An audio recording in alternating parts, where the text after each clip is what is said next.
kur ndodhesh në burg, thjesht ke vetëm betejën e jetesës, e mbijetesës, e përballjes me drejtsinë, të cilën ti vetë ke thënë që është një drejtësi e dur pas daljes tënde në SPAK, duke thënë për kolegët sa të mirë, sa të ndershëm, sa shenjtor janë ata dhe gjithë ne jemi djalli. Pra, ky është një mesazh i qartë për të gjithë ata që janë pranë Partisë Socialiste, që nuk duhet të përgëzoni diçka që nuk e keni kuptuar, sepse përgëzimi pa kuptim të sjell pasoja të rënda, dhe unë do të mbetem gjithmonë qartazi me opinionin tim që plepa 2 janë plepa 2 dhe nuk ka kurse si të më mbushi mua mendjen dikush që ata që janë të SPAK-u janë njerëz kaq shumë të mirë, kaq shumë shenjtor dhe sa nuk kanë futur njerëz në burg kot. Jam plotësisht i bindur që kanë futur njerëz në burg kot që të plotësojnë statistika, sepse aty brenda në rast se do të kesh profesionist janë diku të 2 veta, të tjerët janë o zot na rujt, sepse ata në fund fare duan të plotësojnë statistika. Që mos jem kaq shumë diskriminues, po vendos numrin 2 që them hajde 2 nga ata mund të meritojnë që të jenë në SPAK dhe gjithë të tjerët janë kot në SPAK. Ashtu është edhe për ata të cilët ndodhen në birojnë kombëtare të hetimit, nuk gjetën emër tjetër, thjesht na tregojnë birojnë kombëtare politike të asaj kohe dhe na sollen tani birojnë kombëtare të hetimit. Imagjino sa komunista jemi edhe në terminologji. Që do të thotë në këtë aspekt plepa 2 për në mbështetjen e Partisë Socialiste, dhe kur mbështetet nga Partia Socialiste nënkupton që edhe Ulsiu ka Edi Ramën. Kur ta lëshoj Ulsiun Edi Ramën, që kanë dalë disa sinjale, por ç'a ndodh tani edhe me Ulsiun. Dilshin disa mesazhe, disa foto që ky ka bler disa vende, disa gjëra, do të më bënë ndërtime dhe kështu me radhë, direkt i ikshin lajmet.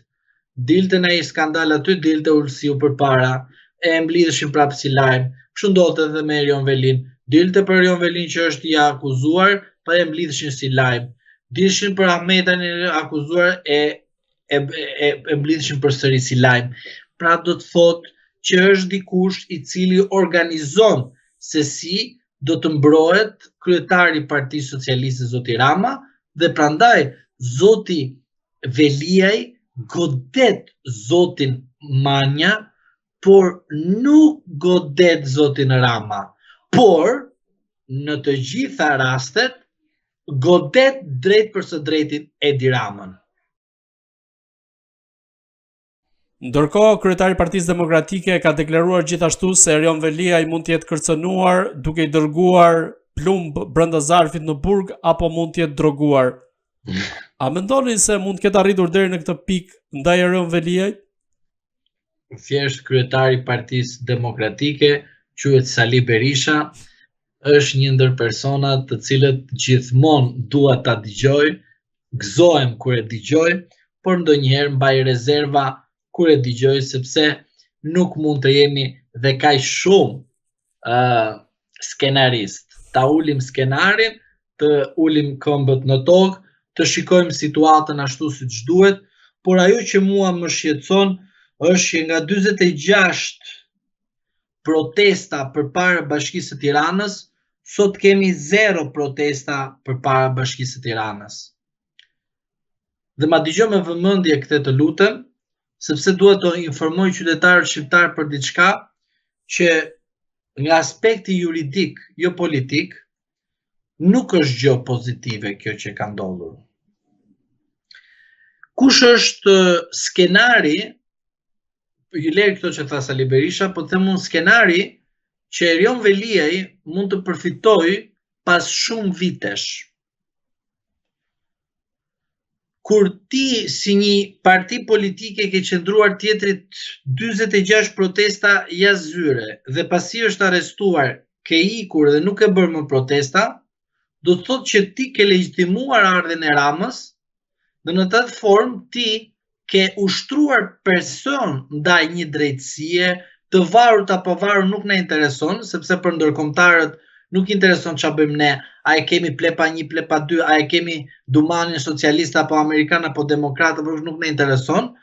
Socialist mund të jetë, por gjithsesi do të shikojmë herë tjetër. Por përzumimi i pafajësisë në praktikën e gjykatës europiane të drejtave të njerëzit është e shenjtë. Me dallaverxhit që kemi në për gjykata. Praktika me teorinë këtu është nata me ditën, s'ka piklidhje. Jashtetit i shikojnë. Dhe ashtu ka ndodhur edhe me afatet e paraburgimit.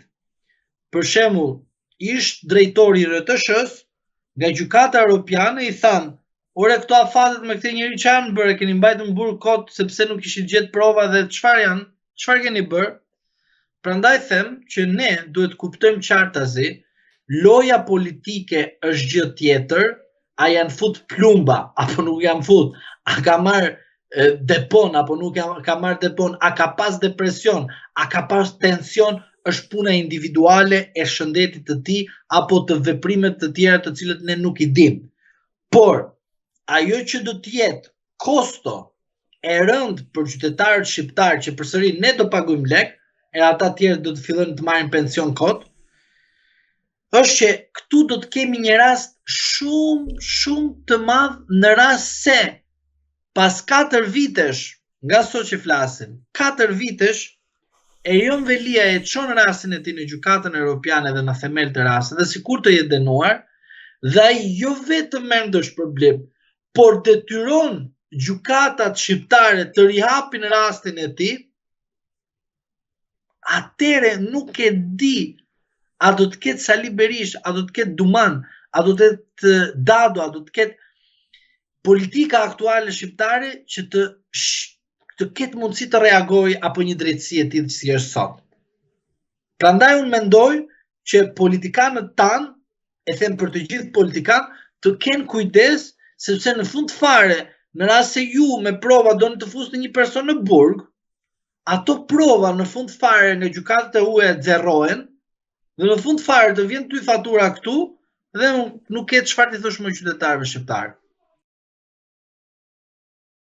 I ndodhur në këto kushte, a mendoni se Erion Velia i mund të bëjë të penduarin dhe të rrëfejë të gjitha aferat korruptive të qeverisjes së kryeministrit Edi Rama? Në rast se dikush të shkojë në paraburgim edhe do t'i thotë situatën konkrete, pas një mashtrim gënjeshtër, pas një fërkim apo servilizëm, normalisht ai duhet të shikoj veten e tij, të siguroj gjendjen familjare dhe në një moment ekstrem ku do të kuptoj qartazi që është i vetëm në betejën e tij me gjyqësorin, normalisht që ai do të bëj veprim, por unë mendoj se do të mbetet në tentativë në kushtet që jemi sot. Por ai do të luaj diçka tjetër. Çfarë është? Goditje, diplomaci, sulm.